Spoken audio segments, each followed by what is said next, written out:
Hello guys नमस्कार मु रंजन आज आपण मानक एक न्यू ब्लॉग को स्वागत करुच्ची। आज आम एक चिली कोबी प्रस्तुत करूँ केमी चिली कोबी प्रिपेरेसन हम आम आपण मानक देखु से आम सहित जोड़ी रुहतु।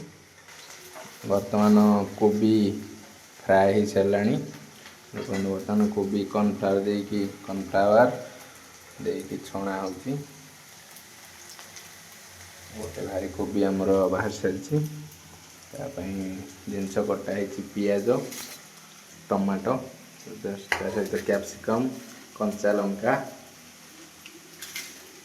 अदा रसुण छेचा गोटा अदा रसुण छेचा है देखु लास्ट पर्यंत आम सहित रुहतु। हो सारापर रुटी सहित चिली कोबी आज खाइबा से आमर जड़े प्रोफेशनल रोषिया मंगल बाबू से कर रोषेईर प्रस्तुति देखु आम सहित लास्ट जाए रुहतु आम आपको शेष पर्यंत ब्लॉगटी अति सुंदर भाव में देखू।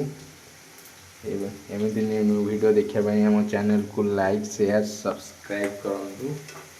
आम आप नुआ नुआ ब्लॉग करूँ वीडियो बर्तमान सांग मैंने कोबी छणा हो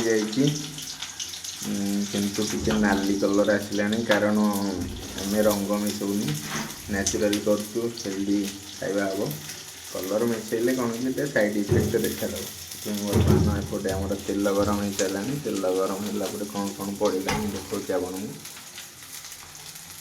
को पियाज को लंका पड़गला तेल फ्राए कराऊँ हाफ फ्राए कर सारापर कैप्सिकम टमाटो पड़ो कैप्सिकम टमाटो पड़ो बर्तमान आमर पियाज पर बर्तमान कैप्सिकम पड़ा कैप्सिकम पड़ी 3-4 मिनट आम फ्राए कर भल भाव बर्तमान लुण पड़ू देखो लुण पड़ा कैप्सिकम पियाज टेस्ट आसो हाई फ्लेम देके आम पियाज और कैप्सिकम टाक फ्राए कर लाइट टेलीकास्ट चलती बर्तमान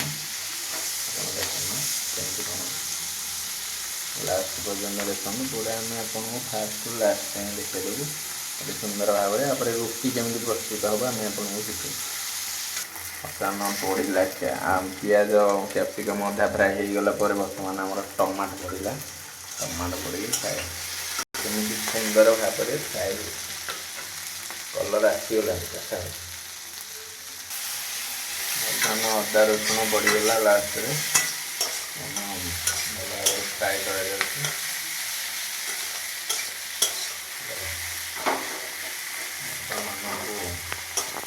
फास्ट टाइम आम चिली कोबी आज प्रस्तुत करें किसी भूल होमको जनातु कमी कले बेटर हो डेली लाइफ आम रोसईटा डालमा भात प्राधान्य खाद्य सोया वेराइटी आइटम आम मटर तरकारी आपको जोटा जो आइटम इजी हम अंडा भुजिया बहुत करी आपण आगे आम न्यू वीडियो कर देखू रूम टी आम रोसे घर आपको देखा केमी ये गोटे टाटा सल्ट लुण बड़ी चूड़ा बड़ी मसला मसली सब अच्छी जीरा गुंडा टी चापी एमती अच्छी कौन अच्छी डाली अच्छी अच्छी अमूल चापी आम रोसई घर बर्तमान कोबी प्रस्तुत हो जाए फ्राए हो कलर आसगला मस्त हो लगुच टेस्टी लगुच मत लगुच टेस्टी हवा कि टेस्टी हो आपको घर देखा घर अवस्था केमी अच्छी आपण मैंने देखु आम 2 जन मशीन अफिसर बर्तमान रोचे एकाठी रोसई ड्यूटी चलती सदाबले ଆପଣମାନେ ଆମ ସହିତ ଏମିତି ନ୍ୟୁ ନ୍ୟୁ ଭିଡ଼ିଓ ଦେଖିବେ, କେମିତି କ'ଣ ଲାଗୁଛି ରୋଷେଇ ଆପଣ ଜଣାନ୍ତୁ। ଆମେ ନ୍ୟୁ ନ୍ୟୁ ଯାହା ଯାହା ରେସିପି ଶିଖିଛୁ ଆପଣଙ୍କୁ ଶିଖେଇବୁ। ଦେଖନ୍ତୁ ଏଇଟା ଆମ ମଙ୍ଗଳ ବାବୁଙ୍କ ରୁମ୍, ଏଇଟା ସେ ଜଣେ ନର୍ସିଂ ଅଫିସର୍, 1 ଇୟର୍ କମ୍ପ୍ଲିଟ୍ ହେଇଗଲାଣି। ତା ଭିତରେ ମୋ ରୁମ୍ ଦେଖାଉଛି ଆପଣମାନଙ୍କୁ। ଏଇଟା ମୋ ରୁମ୍, ଏଇଟା ମୋ ରୁମ୍ ଅଛି, ଏଇଟା ମୋ ରୁମ୍ର ଦୃଶ୍ୟ। ବର୍ତ୍ତମାନ ସେପଟେ ମଙ୍ଗଳ ବାବୁ ରୋଷେଇ କରୁଛନ୍ତି। ବର୍ତ୍ତମାନ ଚାରୁ ମଗଜ ପଡ଼ିଗଲା, ଲଙ୍କା ଗୁଣ୍ଡ ତା ସହିତ ରେଡ଼୍ ଚିଲି ପଡ଼ିଗଲା। ତାକୁ ଟିକେ ଭଲ ଭାବରେ ଫ୍ରାଏ କରିବା। ଦେଖନ୍ତୁ କଲର୍ ଆସିଗଲାଣି ଅତି ସୁନ୍ଦର ଭାବରେ। ଆଉ ଟିକେ ଫ୍ରାଏ କରିଦେଲେ ବେଟର୍ ହେଇଥାନ୍ତା। ବର୍ତ୍ତମାନ କୋବି ପକାଇ ଦିଆଗଲା। ତା ସହିତ ଆମର ମସଲା କ'ଣ ଅଛି, ହଳଦୀ ଗୁଣ୍ଡା ଟିକେ ପଡ଼ିବ, ଚିକେନ୍ ମସଲା ପଡ଼ିବନି, ସେଇଟା ଆମ ପାଖରେ ଆଉ କିଛି ମସଲା ନାହିଁ। ଚିକେନ୍ ମସଲା ପକାଇକି ଆମେ ଆଡ଼ଜଷ୍ଟ କରିଦେବୁ। ଦେଖନ୍ତୁ କଲର୍ କେମିତି ଆସୁଛି, ପୁରା ଲାଇଭ୍ ଆପଣଙ୍କୁ ଦେଖାଉଛି।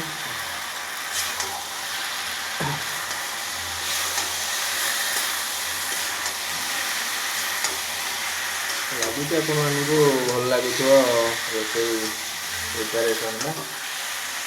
କେମିତି ଲାଗୁଛି ଆପଣମାନେ ଲାଷ୍ଟକୁ କମେଣ୍ଟରେ ଆପଣମାନେ ଆମକୁ ଜଣାନ୍ତୁ।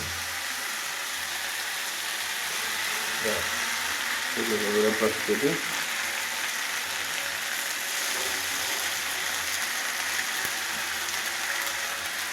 ପାଣି ଟିକେ ଦେଇଦେଲୁ ଆମେ, ତାକୁ ଟିକେ ସମୟ ଆଉ ଛାଡ଼ିଦେବା, ଆଉ ଟିକେ ସେ ସିଝିବ।